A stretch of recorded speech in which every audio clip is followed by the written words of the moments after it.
TC em Ciência. A essência da ciência. Uma região cilíndrica de seção transversal A igual a 5 vezes 10 a menos 3 metros quadrados e cujo comprimento é inicialmente L igual a 25 centímetros, é ocupada por 5 vezes 10 a menos 2 mol de um gás monatômico ideal. Uma das bases do cilindro é um êmbolo móvel sem atrito acoplado a uma mola de constante elástica 400 newtons por centímetro, inicialmente não deformada e fixa no anteparo imóvel, como mostrado na figura. O gás está em equilíbrio, isolado termicamente a uma temperatura de 300 Kelvin e uma pressão externa de 1 atm, que é igual a 1 vezes 10 a quinta newtons por metro quadrado. Fornece então quase estaticamente uma certa quantidade de calor Q ao gás e ele se expande, empurrando o êmbolo e comprimindo a mola de 2 centímetros. Esse é o desenho do sistema, esquematicamente. Vamos às questões. Letra A. Determine a pressão final do gás. Letra B. Determine a temperatura final do gás. Letra C. Determine o trabalho realizado pelo gás. Letra D. Determine o calor. Letra D. Determine o calor Q fornecido ao gás. Bom, na letra A, precisamos calcular a pressão final do gás. Para isso, a gente precisa considerar a contribuição da mola, da força que ela exerce no sistema, e somar com a contribuição da pressão externa. Então, para isso, a gente usa o módulo da força da mola, que é F igual a Kx. A gente tem o K, que é a constante elástica, 400 newtons por centímetro. Temos o X, que é quanto ela se expande, 2 centímetros. Então, o módulo da força que a mola exerce no sistema é de 800 newtons. A gente também pode usar que essa força está associada a uma pressão.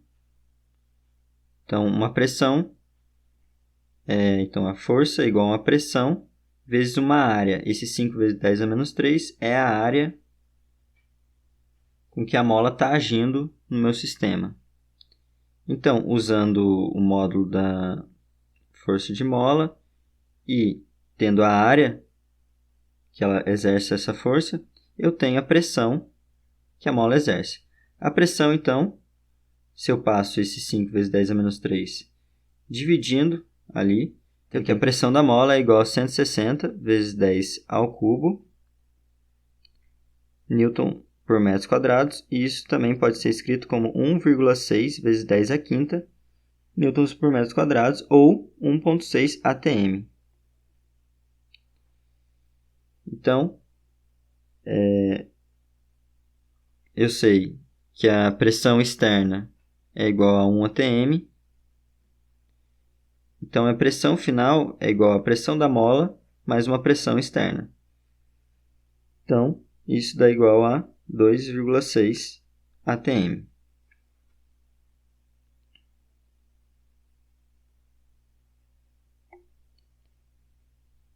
Na letra B, precisamos calcular a temperatura final do gás. Então, a gente usa a equação de estado. Minha pressão inicial vezes o volume inicial sobre a temperatura inicial, aqui, vai ser igual a minha pressão final vezes o volume final sobre uma temperatura final. Certo? Porque ambas as partes são igual à mesma constante. Então, isolando a minha temperatura final aqui nessa equação, eu encontro o seguinte: temperatura final é igual a pressão final vezes o volume final vezes a temperatura inicial sobre o produto de pressão inicial vezes o volume inicial. Como a diferença entre o volume final e o volume inicial é apenas em uma coordenada, eu tenho um cancelamento das outras coordenadas nessa divisão entre o volume final e o volume inicial. Então, a coordenada que diferencia é só em x, a coordenada que diferencia é só em L no comprimento, ou seja, no volume final eu tenho uma diferença só no comprimento. Então, eu vou fazer L mais o X. L de... Voltando aqui em cima para ver.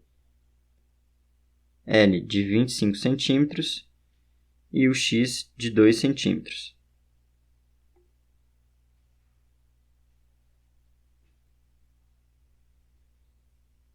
Então, eu tenho L mais X sobre o L, que é o comprimento inicial, relacionado ao volume inicial. Isso é igual, substituindo os valores, a 2,6 da pressão final ATM, vezes 300 Kelvin, vezes 27 centímetros, que é L mais X, sobre 25 centímetros, que é do comprimento inicial. E isso é igual a 340 Kelvin.